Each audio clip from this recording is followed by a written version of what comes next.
right, so it is Wednesday, May 15th at 7:04 a.m., so let's start the meeting. PM. Yep. PM, it is at 7 p.m. It was at Ginger Ale, I had a dinner. 7:04 p.m. Thank you all for that. All right, so let's start the meeting. Tech, are we okay? Good. Okay, thank you. Go through this, Holly. All right, a motion to adopt the agenda. So moved. Second. Any discussion? Nope. All in favor? Aye. Aye. Okay, with a hand up from Commissioner Mutana with a mouthful of Twix. All right, the motion to adopt the agenda is approved unanimously. Public forum. Is there anyone on the line? Hand raised. Hey. Able to unmute yourself? Hi. I am taking a break from budget meetings to talk about communication because I saw it on your agenda. As a city councilor, I get a lot of emails where people are mad about stuff. And there's kind of a reoccurring theme around our Department of Public Works not fully communicating with the public or counselors when there's a proposal to do something somewhere in the city. And so for two quick examples, we had a local business that was really upset because without warning, parking spaces were taken away from that business in order to park buses. Just one day it happened. So they're very upset about it. The counselors in Ward 3, and I'm in Central District, which is 2 and 3, we never knew it was going to happen. So no feedback was asked about that particular location and how it would affect that business and affect people coming into this particular business. People carry things in for repair. So it can be very important for people to be able to be near that entrance in order to safely carry things in or get assistance from the employees. And then there was another thing where, which on paper was a great idea, but without talking to the people that was affected, which was putting EV chargers on Rose Street. And that was kind of an idea that, hey, we're going to do this. And nobody bothered to talk to those residents. And somewhere in DPW, it should have been noted that this particular area has had a number of issues that they've been trying to get through DPW. So someone should have been following, oh yeah, this area's had these issues. We may not want to do this there, or certainly at least engage the community when you're getting ready to move like parking spaces. So I just wanted to have the department think about when you're doing projects, that first level of communication, city councilors and people who are actually being affected, because there just seems to be a little bit just too much of that happening. I'm just like, okay, I should know that that's happening in my district. And then I don't until people get really upset. So that was just kind of my comments. Thank you for the work that you all do and have a great night. Thank you, and thank you for the work that you do. Director Spencer, do we want to just address the Rose Street issue? Is actually a Burlington Electric Department project that came before the commission.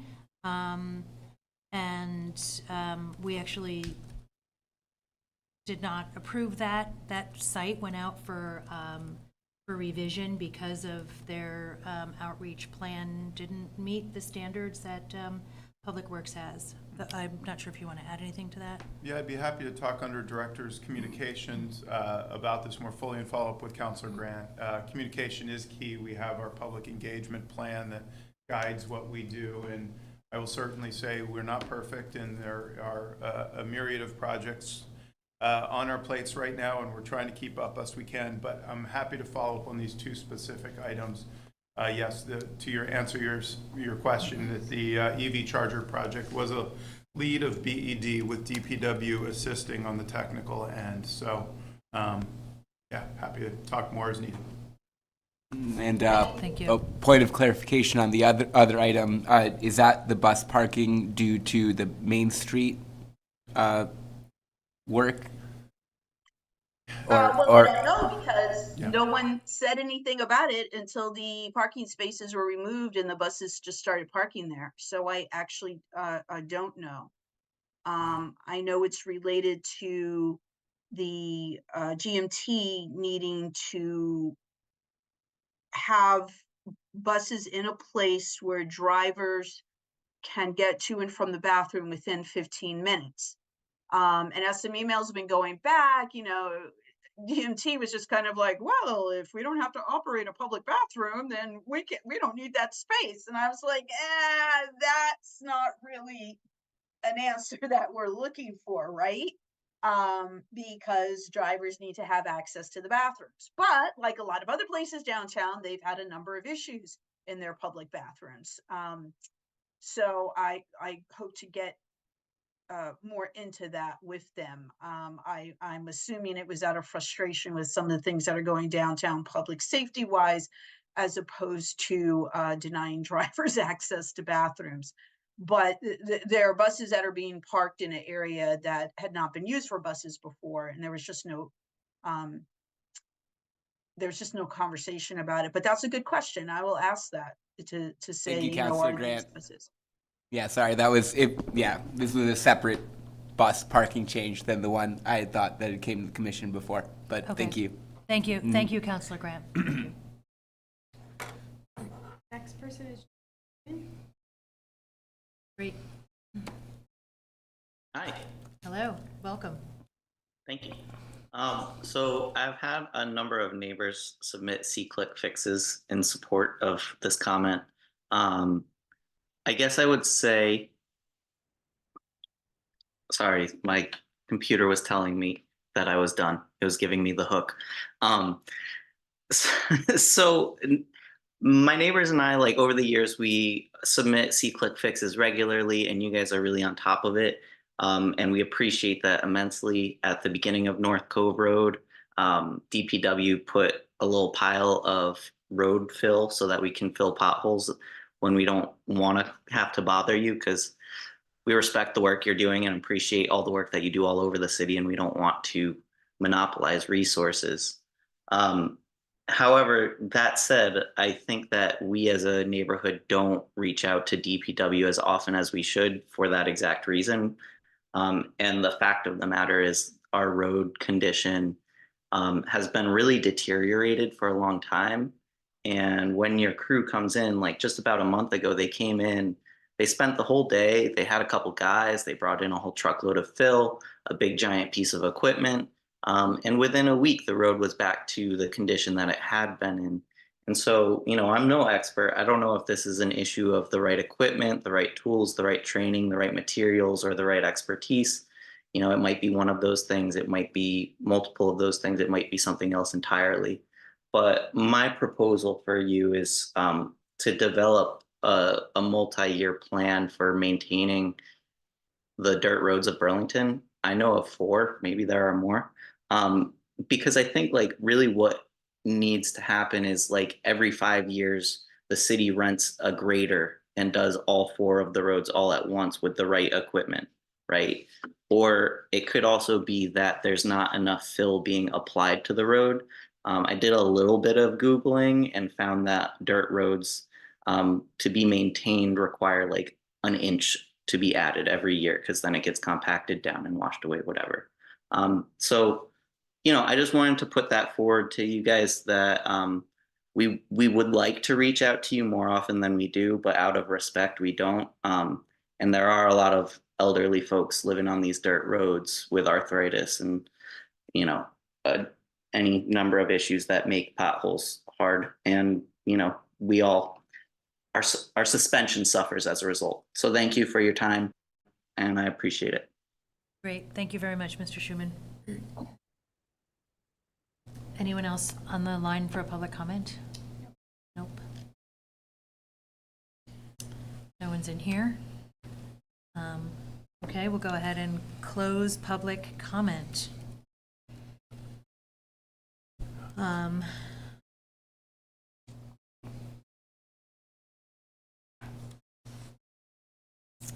Next up is the consent agenda. Motion to approve consent agenda? Motion to approve the consent agenda. Second. Second. Any discussion? No? All in favor? Aye. Aye. Any against? No, passes unanimously. The consent agenda is approved. Okay, on to item number 5, DPW FY '24 goals and objectives.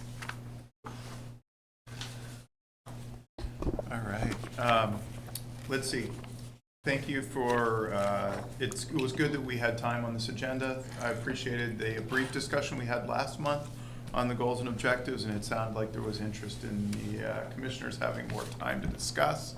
As it's the only substantive item on the deliberative agenda tonight, happy to take the time needed. This is an endeavor put together by the leadership team of DPW in order to kind of help orient the commission, members of the public, as to our priorities in the coming year, and use this as a tool to measure the departments and my performance, which I understand you're doing later this evening. So the 3 goals here of operational excellence, exemplary customer service, and culture of innovation kind of run throughout the objectives. And in that last column, we've listed where we are at with each of the objectives.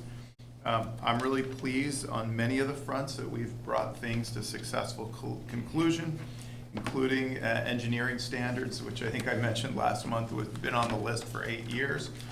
And we're finally able to push that across the finish line. Some of the areas of concern for me, closing the capital funding gaps.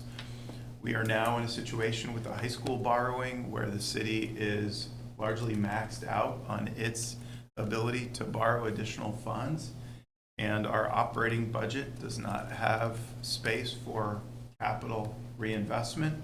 So the next several years are going to be especially tight. As a result, this coming year, we're only paving 1 mile of streets, where normally our target is 4 miles of streets, and sidewalks will be down to 2 miles from our 3-mile goal.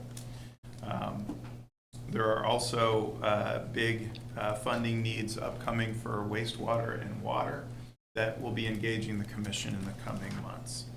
So I think this tool, in my mind, is a helpful tool to kind of lay out where, from a policy and a project management perspective, we're putting a lot of our resource and effort. And I've appended some of the metrics on the backside of this document. As I know at the Commission's previous discussions on this, there was interest in seeing some of the data behind the objectives that we laid out. So happy to talk more and get your feedback, especially we can talk about some of the public forum comments this evening. The second public forum comment about the condition of some of our streets is certainly a valid conversation. In addition to the fact that we struggle to keep up our city streets, there are a number of unaccepted streets in the city of Burlington that are not owned by the city, but many members of the community think that they are. My understanding in my quick review here, and Maddie's quick review, is North Cove Road is one of the unaccepted private streets. We deliver material as a courtesy. We do some minimal pothole filling on this street and other unaccepted streets as a courtesy as time allows. But now that we have engineering standards, we need to have an honest conversation that we historically, prior to my tenure and continuing through my tenure, have been providing this minimal level of service to dozens of streets that are not public streets. And we either need to have a conversation of what they need to do to bring them up to standard and then us accepting them, or to have them fully take on their maintenance responsibilities. So that's yet one other challenge that we have in front of us. happy to answer questions. I hope you found this tool helpful, and look forward to the continued partnership with the commission. Great.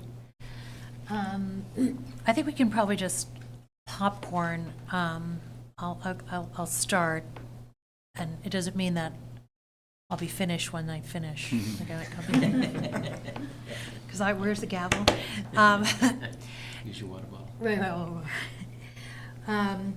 Right. So, and I know we've had this conversation about other roads. What is it? Is it Chittenden Drive as well? Another private road. Right, and I think, the assumption from the public is if I drive on this road and it's certainly, if it's paved-ish, then it's a city road, and it's, because that's the way I bike home from here, I drove tonight, but it's just a terrible road. So how do we communicate to the public what roads are under our purview and what roads aren't? And then how do we communicate to the public living along those roads that this is not the city's responsibility? And then how do we move those roads under the city's responsibility? What's that process? Because I think with North Cove, right now the assumption is, like, if you're leaving material there, then you're responsible for it. Right. And then they complain, and then I'm thinking, oh, wait, but if that's a private road, do I want my tax dollars going there? It can get complicated easily. I'm sure you know. Thank you, Chair O'Neill Levanco. We agree. This is an area that has historically been festering in the city. We have not wanted to tackle this until we had the engineering standards in place. Okay. We, as stewards of the public dollar, do a very minimal level on unaccepted streets. That said, it is going to be a hard conversation because the standards that we have adopted are standards that we want to see streets brought up to before we accept them, because it is not our responsibility to fix up a street that has not been sufficiently maintained for some period of time. Most of these unaccepted streets do not meet city standard, and it will be very expensive for these neighbors to bring those streets to standard to the point where the city would be prepared to accept them. That is going to be a very hard conversation. It's one we need to have.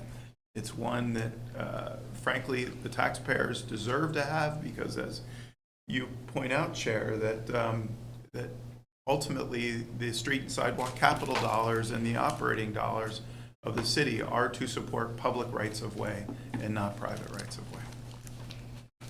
So is there a process, or will there be a process, so that if I lived on North Cove, as a community, we could at least understand these are the steps, these are the standards, and then how to engage the city?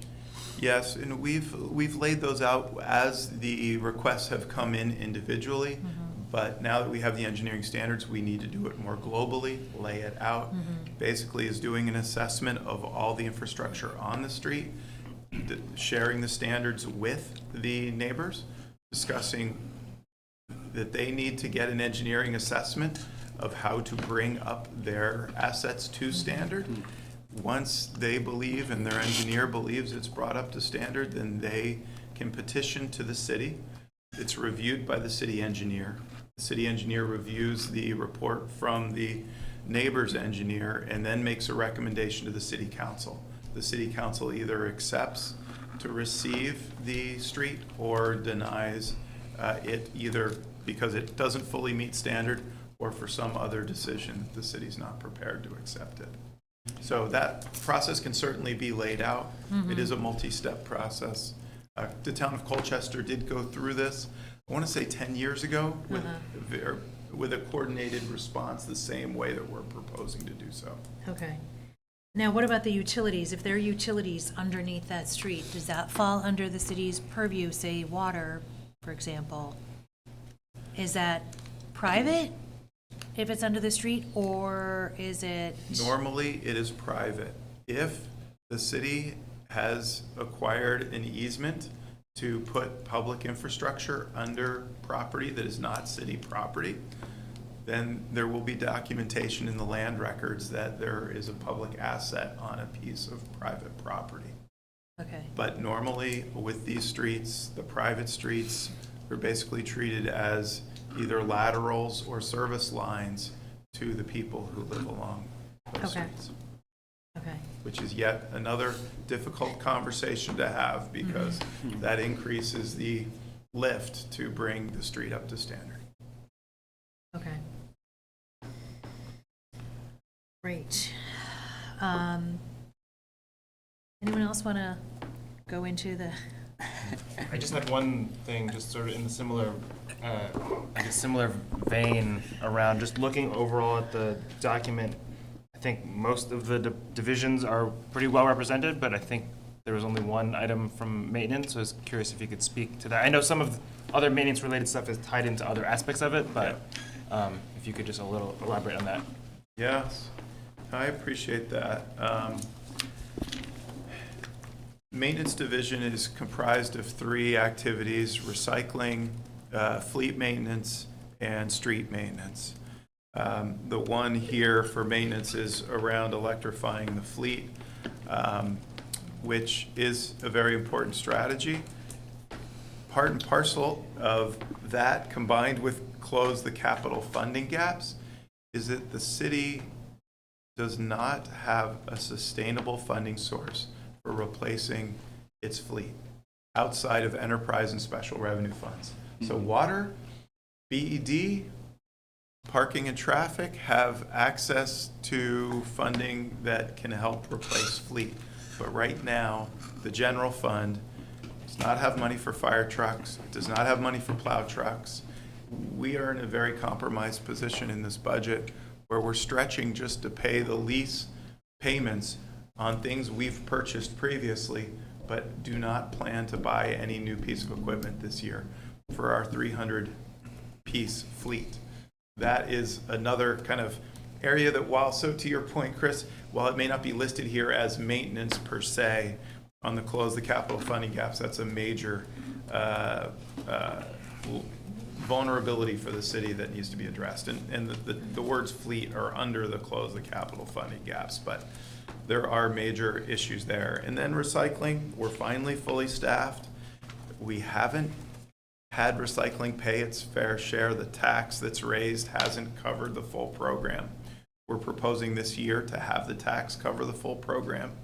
So we're proposing to increase the tax 20% this year, which is significant. So on people's trash bills, the tax is planning to go up from $5.66 per unit up to $6 to nearing $7 per unit per month for recycling services. So the sustainability and resiliency of the maintenance program is kind of included in these areas, but not called out in specific strategies. Thank you. If that's helpful. Yeah, that's helpful.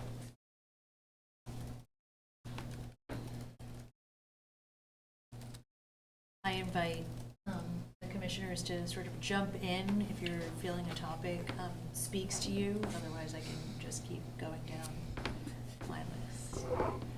Otherwise, I'll just go down my list. But Commissioner Mutano, you look like you're ready. Yeah, I'm not sure exactly where to start, is really what it comes down to. I saw among the slides that were included in the packet today, the 2023 sidewalk equity score, and included also in that little packet, there were some screenshots from the city's asset management software regarding open work orders. Yeah. So I think it's awesome that there is this strong coordinated degree of data collection going on, including whole inventory of the city's public resources. But I think just like I had brought up at the previous STAT BTV sort of topic, sort of like work session things that we had here, that making that more available and like open to discussion, both for the commission and also for wider communication with the public could be good. And I think relating to Commissioner Grant's point right? Really identifying where the limits of what DPW does really are could be good. So actually outlining all of the resources that are under the DPW's sort of care could be good. And just clarifying when there is confusion about a project that's collaborated between different city departments or maybe involving other entities like GMT, exactly where the role of Public Works is, when there really is a lot of overlap in the work that we do and the discussions that we have here. We often have representatives from these other city departments and agencies. But really communicating that with the public could be good. I think when it comes down to actual projects, that the department tends to do a really good job. And even when we had the discussion about the electric charger, right? The actual parking change, right, is really only a small part of the total project. But of course, everyone thinks, well, it's a street, it's parking, it must be a public works thing. Yeah, I mean, I think like the standards are high, and like we did receive the feedback, and really coordinatedly, right, we made that change. But really just communicating that, well, this is what the department does, could be a part of the communication plan itself. I'm gonna jump in. Oh, Mhm. I will say we are planning to bring to you all the sidewalk condition index in a future meeting. I know Maddie and many members of the team are working on bringing that data into GIS. And I don't have a sense of timeline, but do you want to share? I don't want to overpromise right now because we're down quite a few staff People. members at Yeah. the moment, but I think within this sometime in the coming month. Yeah. Great. Thank you. Thank you. Mm.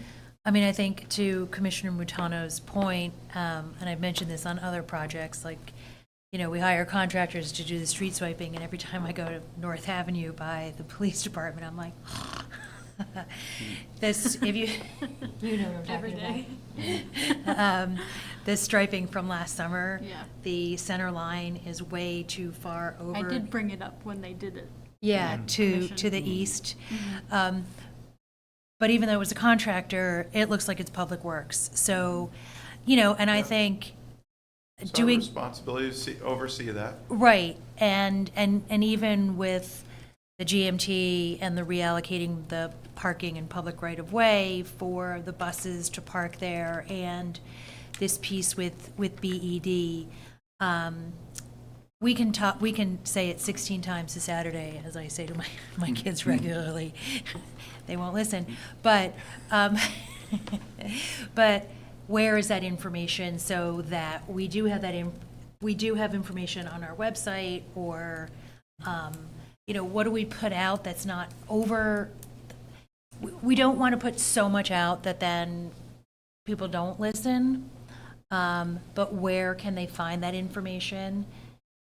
When they're frustrated, because that's clearly when people often reach out, when there's frustration, when they feel like their space is threatened, when they feel deep concerns. And not to say, well, that's not our problem, it's BEDs or it's GMTs, but to have, you know, a clearer outline of the projects. You know, because I know we have our big projects on our website, but then, and I don't know the answer to that communication piece, but I think it would behoove us to kind of figure out what are the pieces that are necessary, even if it is communicating with City Council. Go ahead, Commissioner Sears. So the sense that I got from talking to just a few people on Rose Street was the frustration came from they felt like they had asked for other things from DPW multiple times, gotten no response, and then they had safety concerns on the street around speeding, around motorcycles, and then out of the blue, an EV charger shows up, and they're like, are you kidding me? Like, we want a speed bump, we want traffic calming, we asked you multiple times for all these other things, and you showed up with this random thing, and none of us have EVs, and it felt really tone deaf, I think. So I think if the department had capacity to be more responsive on the front end, you might not have that frustration later on. I'll just add too, I think that this sounds like it's not just a DPW issue that's outside of our purview. I think it's a broader city communication. When somebody has an issue that they want addressed, they don't really care at the end of the day what department is doing it. They just care that something's fixed and addressed. Hence why they come to whatever different commissions or city council to air grievances. So I think it really seems like it's a much broader city issue at the end of the day. One of the ways that I think that might be able to fix that too is when you do a C-click fix, you can see whatever you put there. Once it's seen and reviewed, it'll say it's sent to Burlington Electric, it's sent to whoever is going to be fixing it. And if there could be a way to emphasize that so that the person who put it in knows, oh, okay, it's not Public Works, I need to be worried about BED, or I need to be worried about Parks and Rec, or whatever it might be. Right. So it does delineate, once you do C-click fix, where it goes. Essentially, if it C-click fix is really mass. A lot of people use it now. Yeah, no, I know a lot of people use it. I think if that is sort of the main channel that the city chooses to use to just ingest all of the comments, maybe that's the way that, you know, I'm assuming DPW sort of maintains that software as the department that maintains it, but Permitting inspections leads it, Yeah. but we are a major power user. Probably the majority of things get siphoned to you.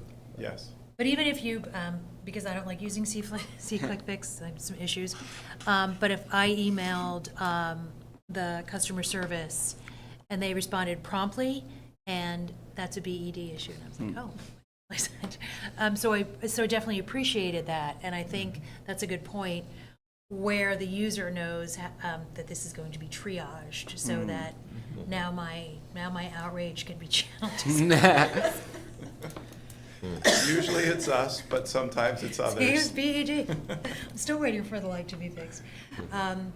That's a good point. Yeah. But I think in that kind of, how do we look at that whole communication? Because when residents feel, what they see is the sidewalk in front of them, the pothole in front of them.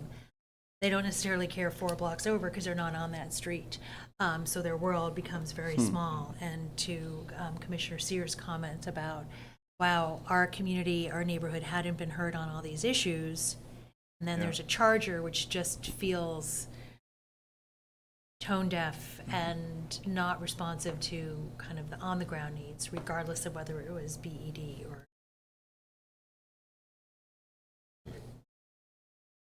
I don't have an answer, but I think looking at how we can, what is it in this, it's really two-way street of what the commission can do to help support communications. I think it's a great opportunity. Maybe one thing we can do is bring the public engagement plan to an upcoming meeting. We can take a look at it, see whether the plan is sufficient, and the perception is that staff is not delivering on it, or whether the plan needs to be strengthened. I take the feedback constructively that there are small projects where we don't have the same level of outreach capacity that we do for the big projects, where we actually bring on consultants to do the lion's share of communication, just because the projects are so massive. Main Street, Great Street, Champlain Parkway, Rail Yard Enterprise Project. But the smaller ones, we work as best we can, but I think there's probably some more strategic thinking around what is best practice for each of those projects. So I'm happy to engage with the commission on that evaluation as we move forward.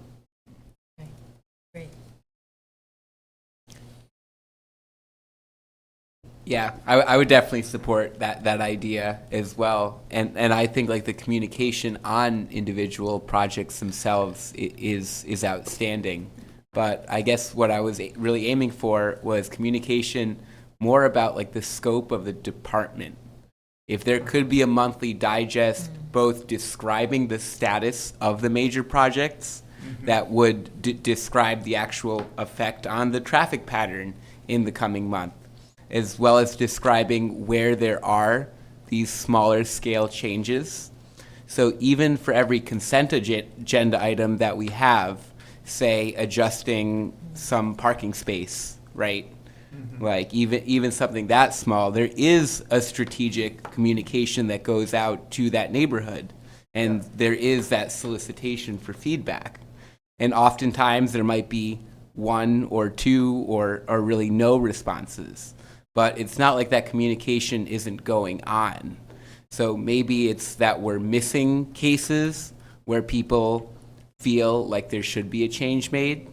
So using the Rose Street one as an example, it's possible that there were a number of see-click-fix queries regarding the speed on that street.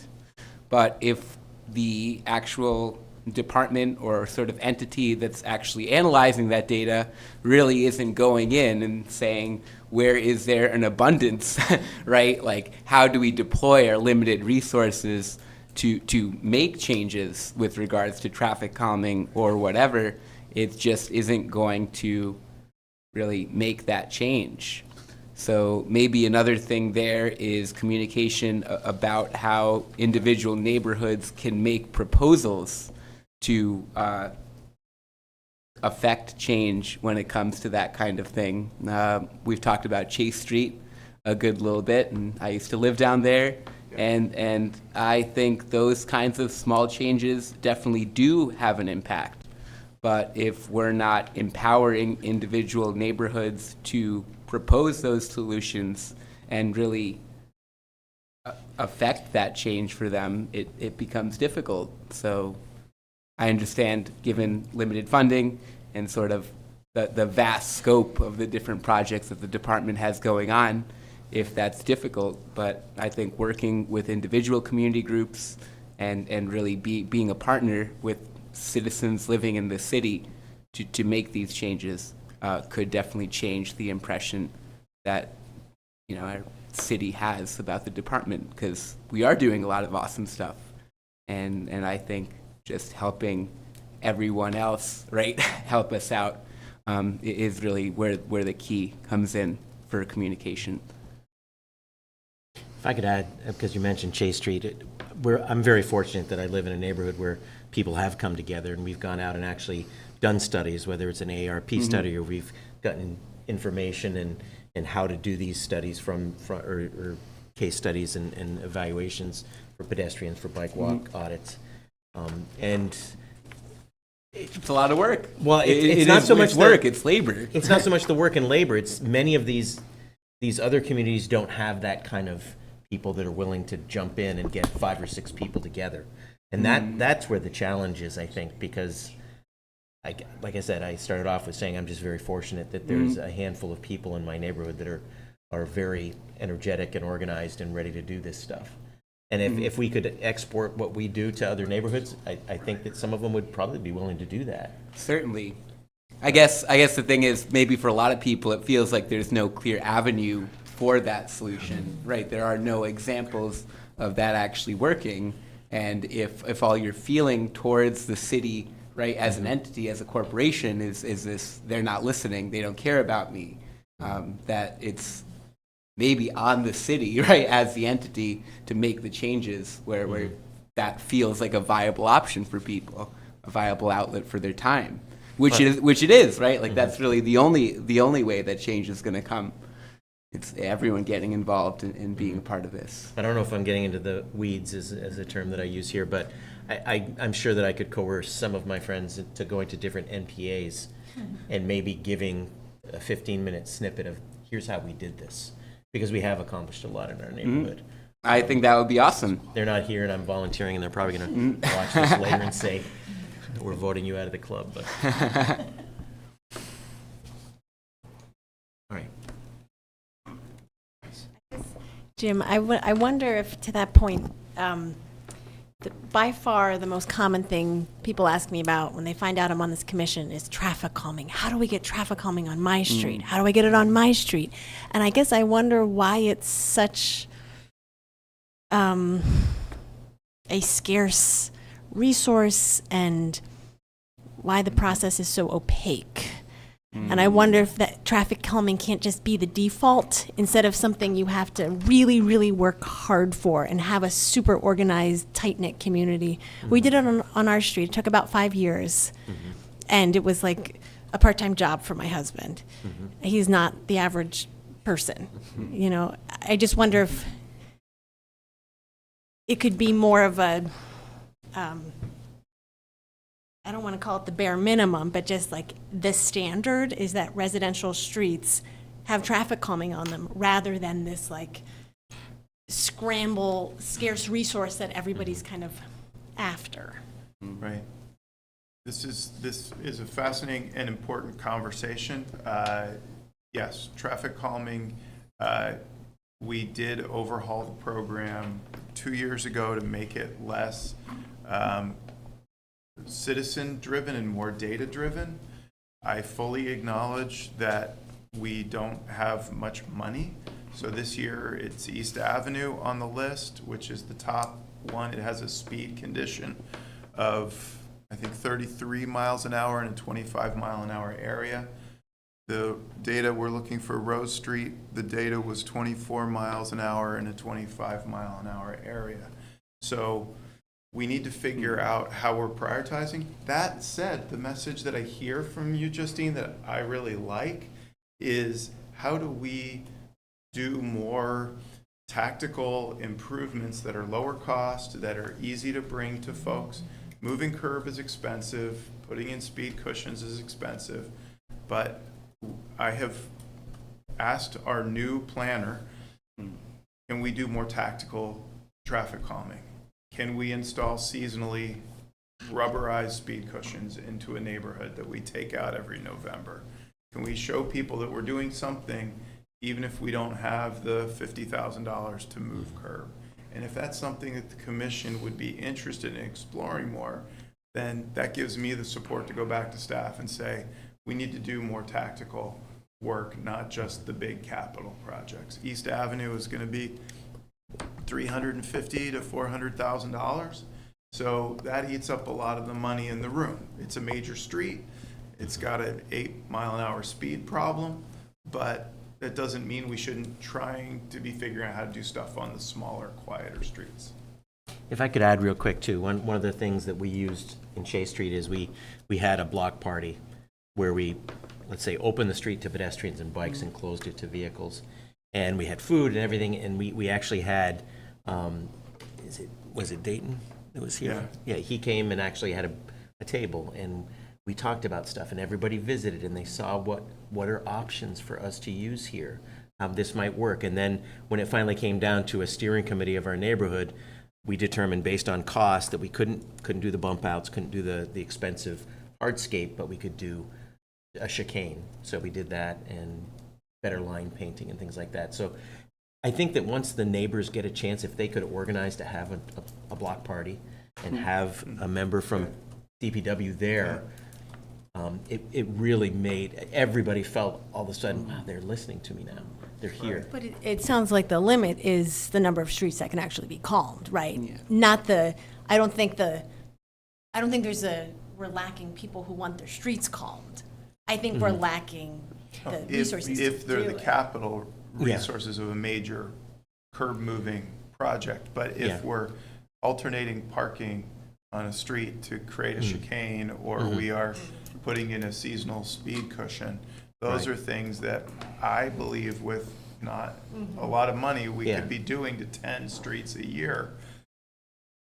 Yeah, that's what I'm saying. We did we did the low hanging fruit things, and it did show a bit. Of course, they knocked all those really nice cones down, going around the corner. But all those we felt like we were involved, and I think that's what people need, is to say, "Gosh, I'm being heard now," and however inch forward improvements can be made, and. Not just because I'm in another organization, but AARP has all these different audits. They even have a speed gun that you can sit there and get data on how many people are going by. And although it may not be official, but at least that's something that might alert and then other data can be taken from it. So Right. So it sounds like that we need a toolkit, so it isn't just like, oh, call Jim Barr. I'm sure he'd be happy. Cindy might not be. But kind of what are these transparent processes in order to get a DPW staff at your block party? No Have really good No food. drinking allowed. But really, what are those steps? And then some examples around the city that have been successful in implementing with city staff, not, total Yeah. guerrilla urbanism here, but really looking at kind of city-approved, lower-cost options to calm traffic. Is that? And if I could, one more add, and then I'll be quiet about it.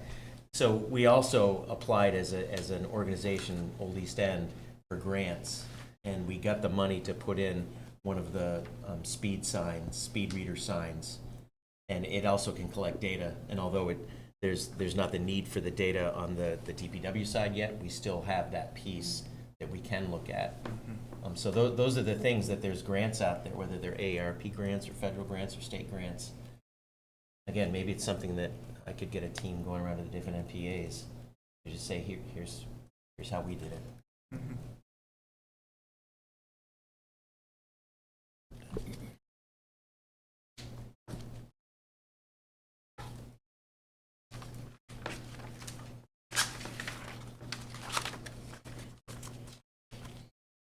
Come on, Commissioner Fox, I know Okay, you well, got something up your sleeve. I don't know. I guess, sorry if this is coming out of the blue. It's just, I don't know, brain dump, I guess. But Commissioner Sears' comments about traffic calming made me reflect on, we heard a lot about safety this year in a lot of DPW's different programs, right? Not just streets, but parking garages, and we had to deal with a lot of, like, the department dealt with the wastewater siphon under the river, like, so safety of our natural resources and of our drinking water. And I guess I appreciate that we're talking about, like, the safety of employees here, right, in the safety goals, right? And I guess I'm just thinking about, like, the culture of safety in the department more generally when we're thinking about all of those different things. And yeah, just an idea floating around in my head, and that's what it is. If anyone has any follow-up to it, that'd be great, because that's all we got. I mean, I like the DPW-wide safety goals, and I think safety does, as Commissioner Fox mentioned, does touch on so many pieces of our public infrastructure, including, waterways, staff here, and maybe just kind of blow it up even further. And I'm sure Commissioner Sears is going to jump in on this as well, thinking about how do we protect our most vulnerable users when they're using our infrastructure. Thinking in particular about the student who was hit by a car going to hunt. Thinking about if we ever get a do not turn on red at the corner of Main and Union Street by Edmonds Middle, I want that to be called the Peggy O'Neill. Sorry. Or a bike lane on Union Street. Anyway, I really do think adding that piece of safety as well is really important, and that as a commission and as staff, we should be outraged, scurrying to figure out what are the reasons for when one of our residents or visitors is injured while using our public infrastructure. I don't know how to solve that. Yeah. Let's just dig into safety. I need to follow up on the crash that occurred on North Avenue that you just referenced, Chair. O'Neill Vivanco. I requested that from the police department, or staff did, and I don't know if we got the contributing factors to that crash. So I need to follow up on that, and I can send you an email separately on what we found.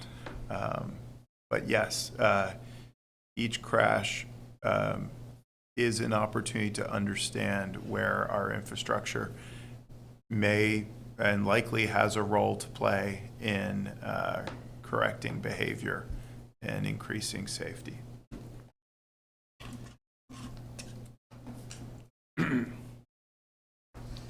Was that, what was the cross street there on North Ave? I'm blanking. It was Poirier Place. Poirier, yep. Yep.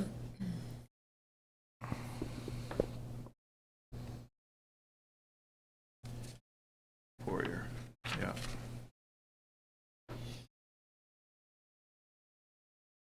All right, I'm recognized by the chair. That's awesome. I'm going to take everyone, I guess, like way back to the beginning of my term. I think it was fall 2021. We were discussing the city's general obligation bond that I think went to a December 2021 special election, but failed. And I don't know, in those first couple meetings, we had a breakdown of where all of that money would go. And if I remember correctly, there was one set up for this 3-year paving plan, right, for the streets, right, if I'm not mistaken, was one of the line items there. Yeah. And then there was another line item for the sidewalk. And the amounts allocated to each of those projects, even though they were smaller at the time the total bond was approved in March 2022, seemed equal for the coming 3 years, right? Was it fiscal year 23, 24, and 25? Does that sound about right? Yes, ultimately, when we had to reduce from the $40 million bond to the $23.8 million bond, sidewalks were reduced in number but kept for 3 years.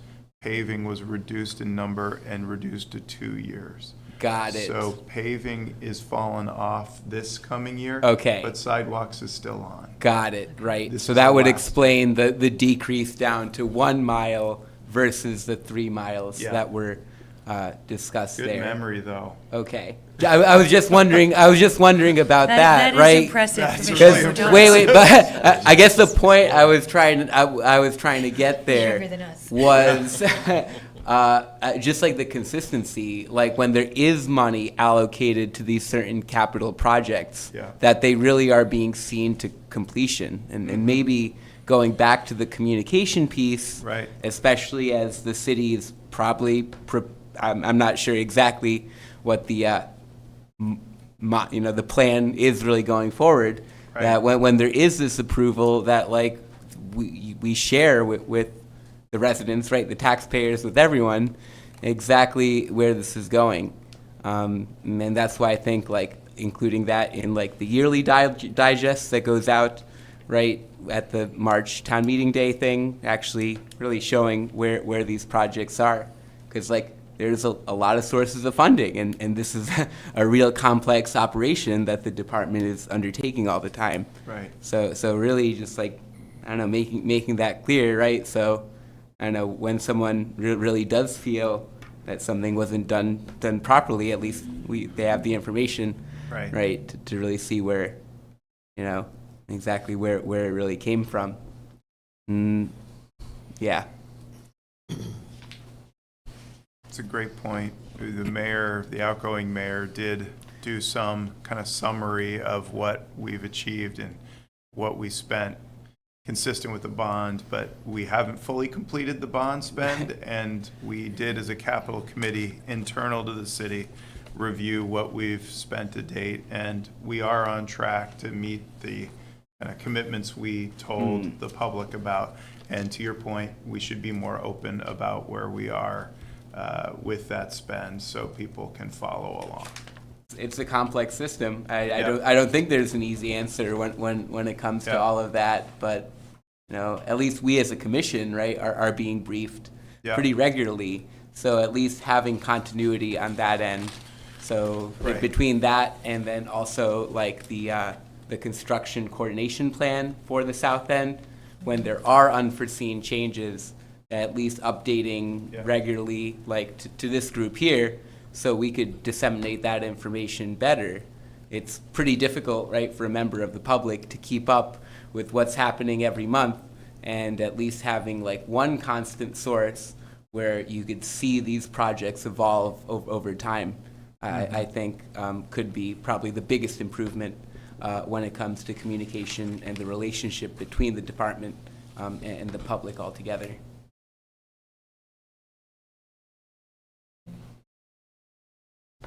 Commissioner Hogan. Thank you all. Certainly enjoy the conversation here and say a big old yes to all of that, to spreading out the smaller, inexpensive wins across the city. I think Okay. certainly get to defend against and help soothe some of the perceived pain points in different neighborhoods. We're going around and we're doing that that roadshow regularly. Like, hey, good to see you all. What's on your mind now? And to review, like, hey, here's what you've gotten in the past year, and it's not waiting 5 years for this mega project to complete. Right. A couple notes in there. I do very much appreciate you getting this together and putting some numbers behind some of these objectives here. One question / recommendation on the water main break chart is that I think it could benefit for some context around the averages that are on there. Okay. I'm looking at that, and I think it's pretty straightforward, the number that you're reporting out for water main breaks in Burlington. Yeah. But I had no idea how, or whether, how that, what a national average means in that context, and how that might be normalized to make it a meaningful comparison with a community of our size. Likewise for the AWWA standards. So I don't know if it might just, I think you have it on some of the other charts, like a little Yeah. footnote of like, oh, by the Right. way, here's what we're talking Yeah. about here. Okay. Good point. Another thought is sort of what I didn't see quantified anything anywhere in here. It's really pointing me to it if I missed it, or are outcomes around traffic safety. You know, we all have a relatively new Burlington crash dashboard. Yeah. There's nothing reported out Yeah. from there. I mean, towards that end, I know it is not as up to date as the data that the state has. For instance, the crash, I believe it was a pedestrian crash we're talking about a few minutes ago, is not yet on the Burlington crash dashboard. I believe Okay. it is on the state's crash Okay. dashboard. But regardless, whatever it is, whether it's a good, bad, or sort of neutral message from those numbers, having those Yeah. numbers at the ready would be, I think would be appreciated alongside these other things, to say like, yes, these outcomes matter. I know that's sort of the motivation behind many of those big projects that are underway, Right. but could certainly help fuel the conversations around budgeting and all that. Just sort of have that be like, Right. yeah, we're doing some great work, but there's still 100 people getting injured on our streets each year. That's right. Yeah. And Dayton did bring that crash dashboard to you soon after he left, and we had a gap. So that's why that dashboard has not stayed as fresh. We now have Philip Peterson promoted into that position. So hopefully we can get back on that. But to your point, you know, as part of the annual metrics, safety is a key metric for us, and traffic safety especially, because that's where we see a lot of harm incurred. We've seen reductions on streets. We've conducted road diets. So severe crashes have gone down nominally in the city, but crashes overall have not. So we are making some progress, but not as much as I think I or the commission would like to see. Thank you. I know it's woven into a lot of the objectives that Yeah. are listed in your spreadsheet here. Right. However, it's not called Yeah. out explicitly as like, Yes. this is an outcome we are Yep. striving to improve upon. It's a good comment, and we're happy to bring that data forward. Thank you, thank you. Yeah, nothing else on goals and objectives, so thank you for putting this out there and for having the conversation. Yeah. I think for me, two final things. Right now, there are two final things. One on the effective coordination on the different projects. I really just want to commend you and staff on, whatever, there are frustrations when any of this construction goes on, but it is, as I've said before, you're doing brain surgery while the patient is still moving. We are able to access businesses. We are able to get in there. We have to go around a block or two. And I know there are frustrations, but also that this work is absolutely vital.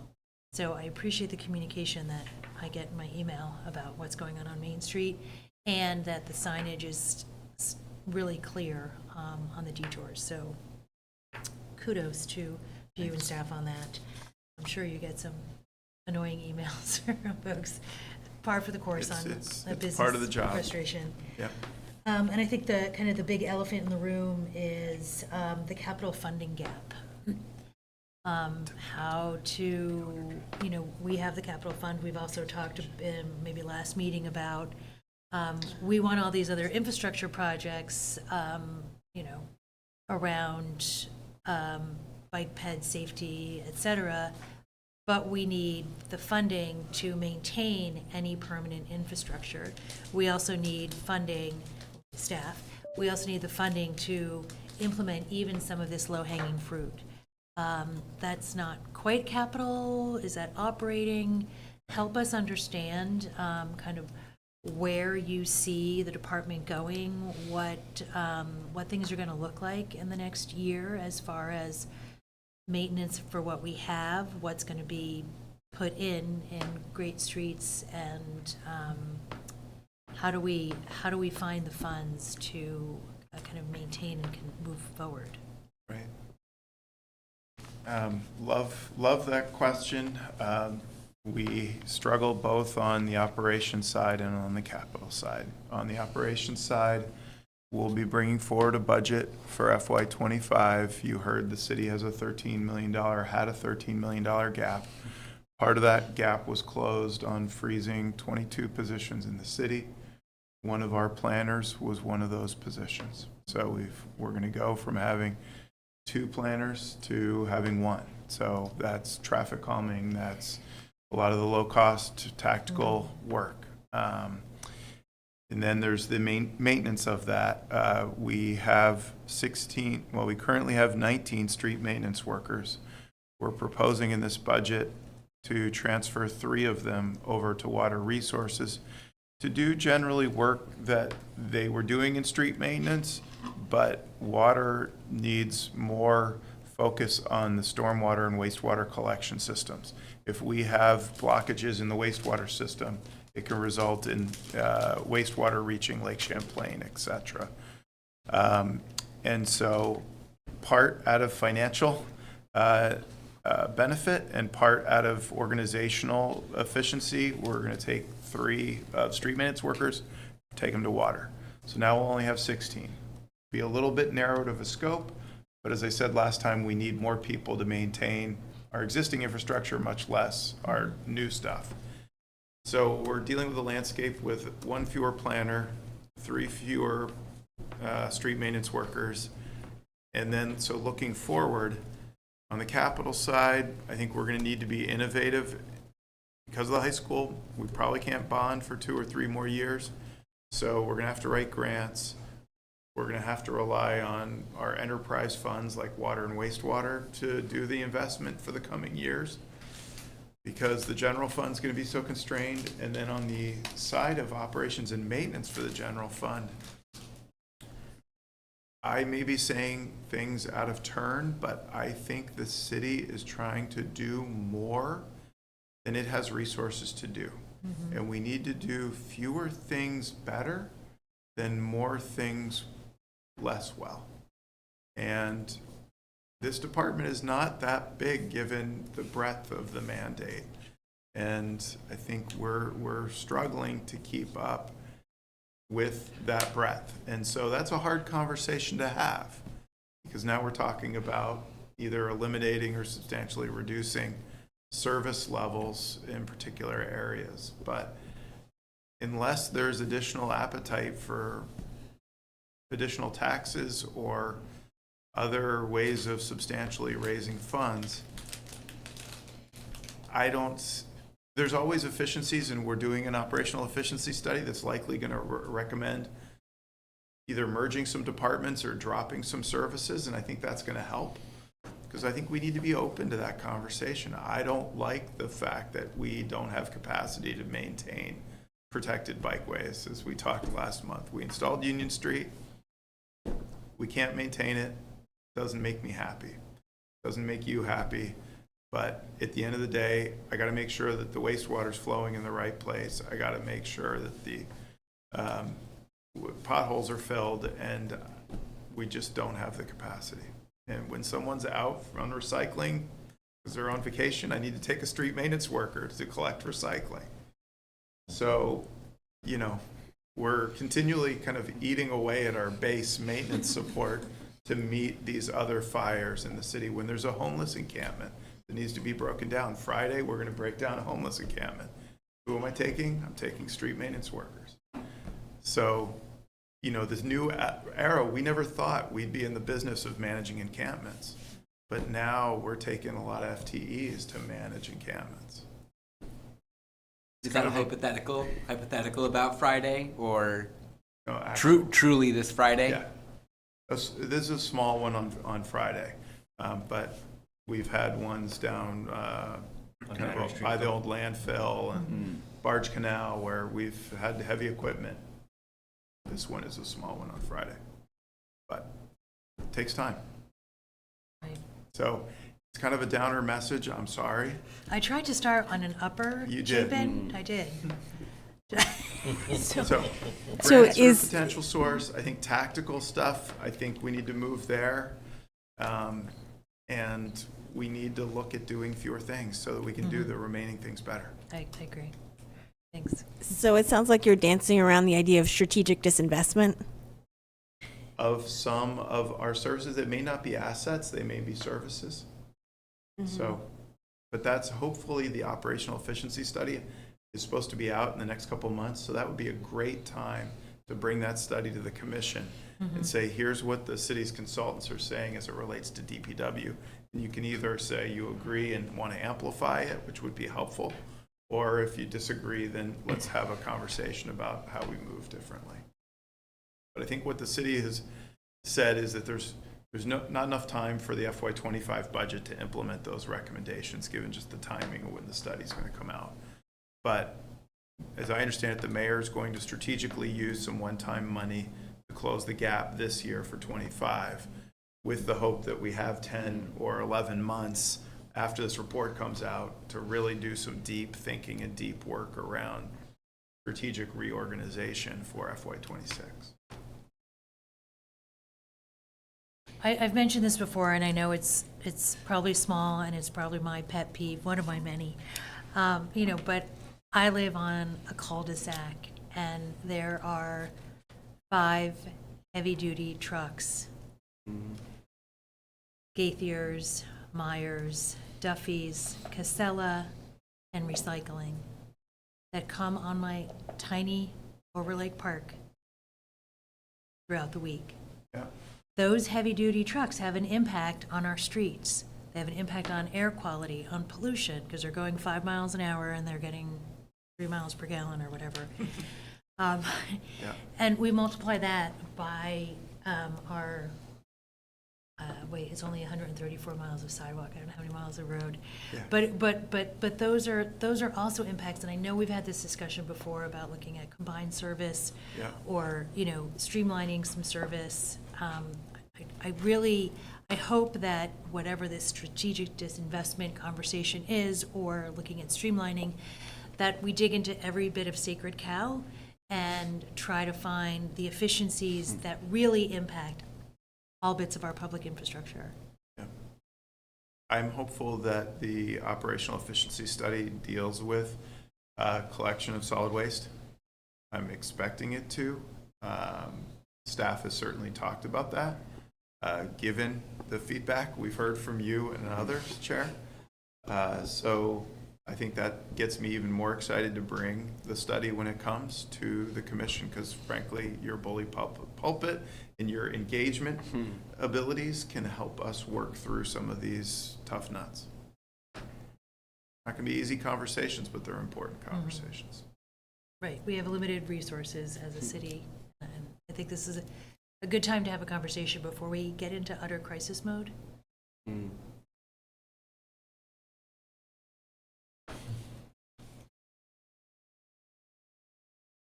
right. Any other?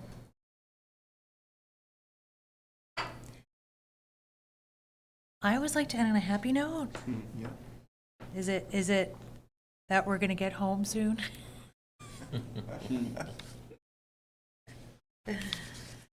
Any other comments, commissioners? We'll have one more chance after the report, right? We'll still have commissioner comments at the end, or is this the last call? I forget if there was items. Right, well, we have director's report. Was this part of, well, I guess it's now separate. Yeah. We can close this and then go into the director's report and then commissioner communications, if you wish, and then is executive session. Is that what you're looking for, Commissioner Mutano? Yes. Okay. All right, so no further comments, then we'll close I this. found the item. Yep, there's Okay. commissioner communications. I was All like, right. I missed it this time. Where is it? We'll go ahead and close this. Thank you, Chapin and Maddie, for Yeah. your comments. And then next up is director's report. Great. I'll hit some of the highlights of the director's report. The first one is kind of happy, sad news. Happy for Norman Baldwin, sad for the city. After 33 of super dedicated years of service to the city, our city engineer is moving on to become the Colchester Public Works Director. I'm really excited for him and his growth and this opportunity, but Norm has accomplished so much, and I listed in the director's report so many projects from Amtrak to Burlington to the skate park to the Champlain Parkway that he has a really proud legacy. That position is now posted. Norm's last day is the 24th, next Friday. And thank you so much to the technical services team that with a number of open positions and soon to be another one, they are in the midst of construction season and keeping us moving ahead, so thank you. The budget process, we are going to have our budget up online by Friday this week, as well as our presentation to the council. I'll make sure the council gets a copy of that so you can generally see some of the conversation we had today, how it's reflected in the FY25 budget. So that'll be coming soon. Let's see. I think those are the major wave tops. Happy to answer any questions in counselor communications. And I will say just I am continually grateful for the team for all the hard work. Last night I was here working on budget, and we had staff members who were leaving work at 10 p.m. last night. And this morning I opened up my door to get my kid to school, and the same staff members were there on an emergency water break right in my neighborhood at 6 a.m. the next morning. The level of dedication from the frontline staff is really remarkable. They keep the city flowing and rolling in ways that still after 11 years just blow my mind. So just want to acknowledge them for that work. Thank you. Thank you. All right, we will close the director's report and open it up to commissioner communications. Commissioner Mutano, did you want to start? And we'll pop Me? on down the line. Yes. Also, big kudos to all of the department staff Was there only one water main break today? I feel like I heard something about Ledge Road. Yeah. Can Good we job. maybe let's start with that? Yep. Let's start with that one. Both water main breaks have required boil water notices on their respective streets. That's because both lines, for two different reasons, had to be fully depressurized. Positive pressure couldn't be maintained. The boil water notices are narrowly focused in the kind of immediate area of impact, but there's probably, I don't know, 3 dozen or so properties that have boil water as of today. And thanks to the crews, the one on Ledge was an issue with a contractor that the contractor's fixing, but our crews were on Central Ave earlier today. Yeah, I guess my next question was, is it associated with the construction there? Yes. And it's not just paving that's going on that road. There's also like other subsurface stuff happening. It's a water main replacement. Okay. Along reliner replacement. Oh, geez. I believe it's a replacement. I should know. And it's a temporary water line that was established in order to allow for the work to happen that had a disruption. So. All right. Yeah, my memory's not 100%. I feel like I had one more point to make. Welcome to the club. Yeah, right. It's going. There's too much. You pulled out that Yeah. 2021 thing. Okay. Hang on. I think I got it. Right. I think I'm getting to the point that I'm trying to make about like the bully pulpit regarding the scope of the department's work, especially in light of all of the budget and sort of like operational questions going forward. I mean, I feel like I just like would welcome like maybe more conversation as a commission about our role in all of that, since it's only part of what we're tasked to do, right? Like we actually have the authority when it comes to the actual ordinances regarding, these public resources, be it parking, setting, I'm not sure exactly the parking rates themselves, Yeah. right? It's like we really do have some not just sway in that. Like we are sort of like the originator when it comes to those changes. So the thing I was thinking about most was like the idea of zone parking, right? Actually implementing changes, and to a certain extent, it comes from the commission. Like we really set the rules there. So exactly what initiative we'd be able to take in that. Because I think that's an important discussion, and I think the Public Works Commission is really the place where it should start, and engagement of individual community members, right? Like really hearing the arguments for how we think about parking, and really all of these resources that we all rely on. So I hope we could keep this place like a real like open forum for that, and really originate these changes here. When it really does fall into the commission's purview. So something I'm looking forward to through the end of this term or beyond. But yeah, thank you. Commissioner Sears. I do not have any comments. Okay. Commissioner Hogan.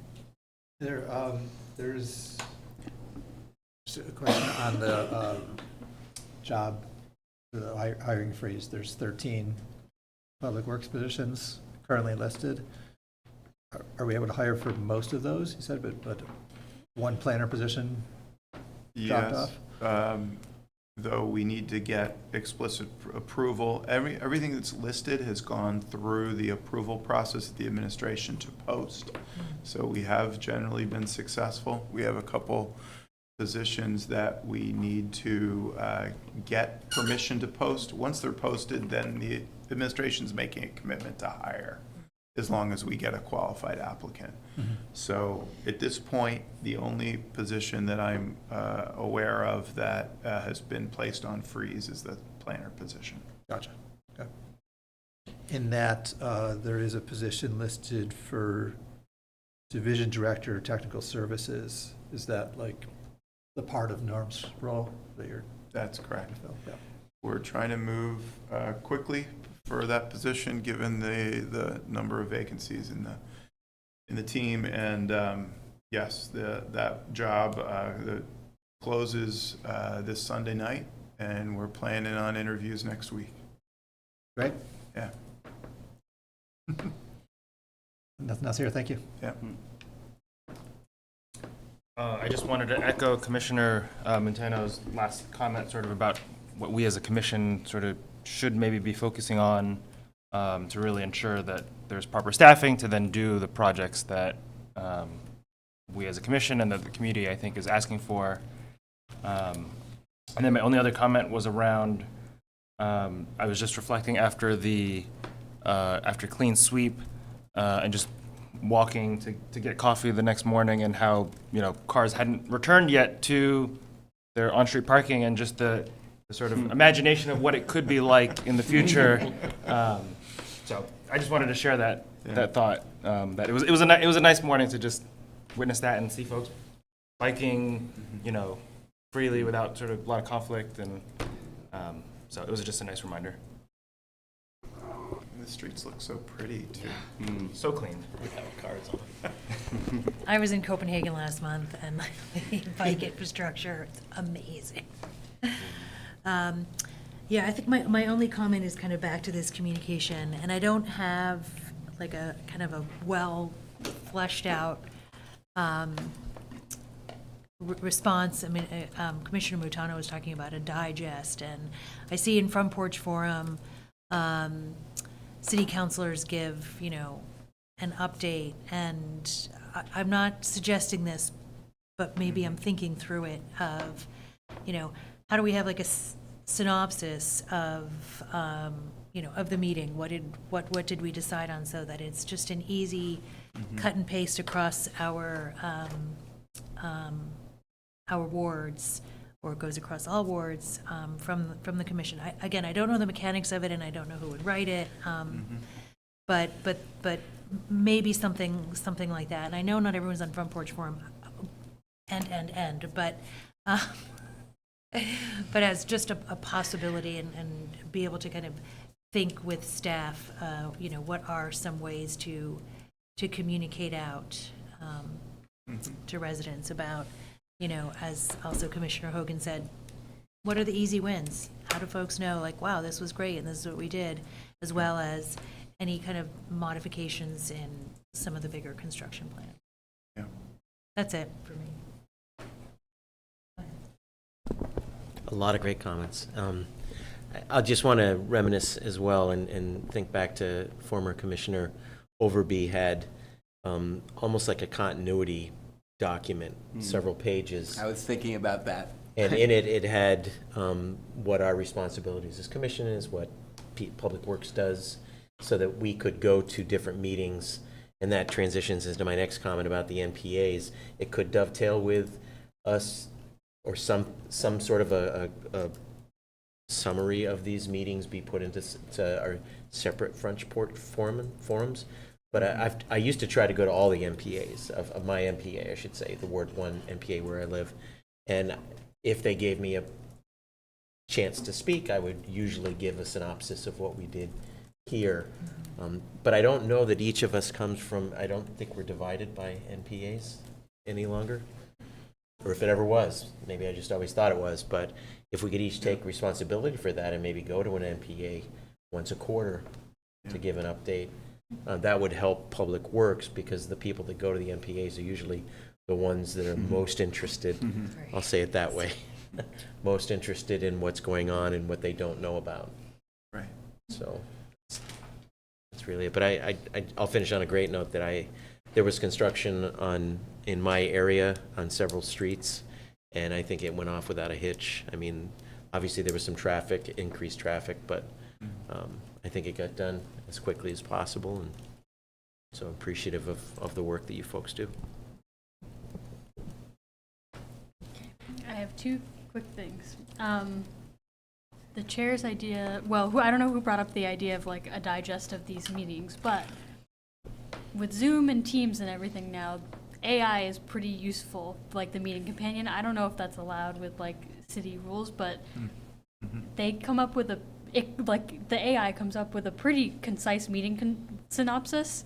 Like, you have to definitely go back and edit some stuff for accuracy, but is that an efficiency we can look at in terms of pushing out the communications that come out of this meeting? I don't know. What you said made me think of that. That's a good idea, Yeah. even with my rambling. That's where the editing comes. Yeah, no, it like gets, you know, like hours-long meetings down to like a couple pages. It's kind of wild. Anyway, I like watching Socks and 2 commercials. yeah, definitely can't go out without human eyes on it, but Yeah. you know, like a couple of consultants I've worked with have started using it, and we've been using it for transcripts of like board meetings and stuff, or not transcripts, but like meeting notes, and it's Right. helping. Yeah. Yeah. We're So- able to use it. Okay. And then, yeah, the second thing, I just wanted to quickly flag the email that Julia Ursaki sent to all of us. Next Thursday is another Great Streets, that's a Great Streets project, right? Mhm. Reconnecting Bank and Cherry, public meeting number Yep. 1 is next Thursday, May 23rd at 6:30 p.m. at City Hall or on Zoom. To the members of the public watching or our loyal CCTV fans who will watch this later, we invite you to join us. And that's all. Great. You got extra credit for picking up the things I forgot. That's good. Someone recognized me at City Market from CCTV. Really? I ju- It's better than the book. Can I just tell you how embarrassed my teenager was? Like, anyway, on that note, I had one other. Oh, just- go I ahead. just- I was, commissioners received an email from Rob, I think last week or 2 weeks ago, around a request about residential parking. I'm just curious if there was any follow-up with that particular resident from staff. Yes, I know, I did connect that to our senior planner, Philip Peterson. I don't know what the follow-up was. I will make sure, Okay, yes. thank you. Yes. Just we wanted to will. make sure that Yes, we they will got a connect. response back. And then the other piece that you reminded me was we followed up on date. Because next month is Juneteenth at our regular meeting time.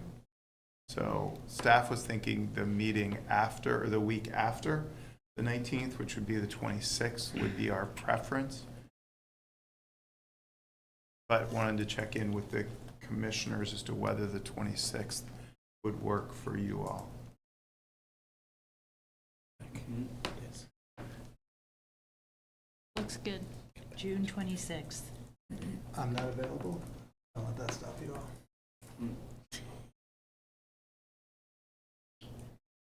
Is everybody else? Good. And 7 p.m., is that the summer start time? No, it's Was too this late. a- No, Or just a Earlier. one-time Let's go thing? Let's go earlier. Let's go earlier. Yeah, I was gonna say 6. No, this was a, Just was. He agrees, earlier. Earlier?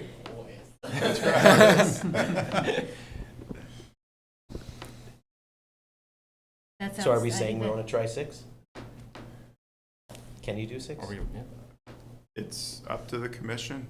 I think as long as CCTV could be here. I will confirm with staff, but the room is usually reserved from like 4 o'clock on for setup, so I don't see a concern. Can I think about it? Can we think about it? Okay. How do you want to communicate?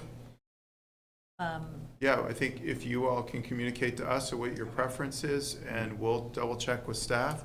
We've got it reserved for the 26th. That, yes. Yes. And what are the requirements for the warning? Week out, 10 days out? On the 20th, there is a meeting. There's a, Okay, we'll do some research. I think if you want an earlier start, it may not be here. We may have to move somewhere else, but we can accommodate. Could do another trip to the water. I was gonna say, they have a conference room, do they not? They have a small conference room. We'd be happy to host at the water plant. Okay. All right, so I'll leave it up to commissioners to communicate directly with you or Communicate directly with Rob. with Rob? Rob Golding then. Okay. Yeah.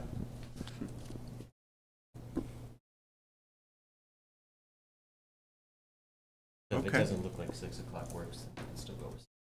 Okay, for 6 PM start. And we've confirmed the 26th of June, Yeah.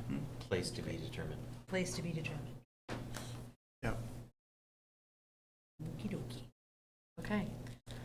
All right, I think we're ready to rock and roll. We will, Can I make a motion that we Thank go you. to do we, executive session do we have to end this with part? adjournment You, afterwards? the feedback, the guidance we got from the city attorney is that you just transition normally into an executive session with a motion Okay. to enter executive session to discuss a personnel matter, a review of the director, and that once you do that, and then I think even the attorney sent the chair and the vice chair draft I'm just motion looking at- language. I'm just looking at that, I know. And then you'll need to move and second out of executive session, and then you'll need to get that over to Holly tomorrow. Really basically. The time? I found it. You A found time it? is I can make the And motion then if who you'd like. moved and who Okay. seconded and what the vote was. And then Okay. you'll need a move and a second to adjourn the meeting. And then I'll email Holly what time we wrapped. Yeah. Yep. Okay, I can make the motion. okay. And just to be clear, it's only just for Public Works Director because Norm is, Yes, Okay. Yep. yep, okay. is Yeah. departing. So motion to convene an executive session to discuss the annual review of the Public Works Director pursuant to 1 VSA 313A3. Second. Right, this one needs a second, right? They all Yeah, need they- seconds, yeah. all right. So I Any- second that. Any discussion? No? All in favor? Aye. Aye. Okay, we're moving to executive session. Where?